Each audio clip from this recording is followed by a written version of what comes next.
దివ్య Bharani garu contestant ముందుకు వెళ్ళిపోయి వాళ్ళ డిసిషన్ చెప్పడానికి రెడీ అవుతుండగా సంజన వచ్చేటప్పటికి కాలు మీద కాలేసి కూర్చుని ఉంటుంది.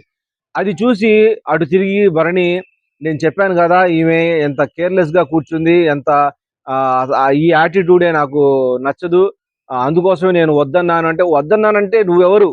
వద్దనడానికి నువ్వెవరు? అక్కడ బిగ్ బాస్ చెప్పింది ఏంటది? అక్కడ బిగ్ బాస్ అనర్హులు ఎవరు అంటే గేమ్ గేమ్ వైజ్ గా అనర్హులు ఎవరు? నీకు నచ్చే విధంగా ఉండాలంటే నీ ఇల్లు కాదుగా అది. ఇప్పుడు భరణి గారికి అందరూ నచ్చే విధంగా భరణి గారు అందరికి నచ్చుతున్నారా? నచ్చట్లేదు. కొంతమంది ఆయన్ని ద్వేషించుకుంటున్నారు, కొంతమంది కావాలనుకుంటున్నారు. భరణి గారి వర్షంలో వచ్చేటప్పటికి సంజన గారు కాలు మీద కాలేసి కూర్చునడం ఆయనకు నచ్చలేదు. కోసమే ఈమె యాటిట్యూడ్ నాకు నచ్చదు అని చెప్పి చెప్పడంతో, సరే మీ డిసిషన్ మీరు తీసుకోండి అని చెప్పి చెప్పడంతో భరణి వచ్చేటప్పటికి సంజన గారిని, ఫ్లోరా గారి టీం ని అయితే మాత్రం ఎలిమినేట్ చేసేస్తారు. అక్కడైతే మాత్రం చాలా ఎమోషనల్ అవుతుంది సంజన. అంటే కర్మ సిద్ధాంతం మళ్ళీ తిరిగి వస్తుంది అనే లెక్కలో అయితే మాత్రం తను మాట్లాడుతుంది. అది మాత్రం కరెక్టే.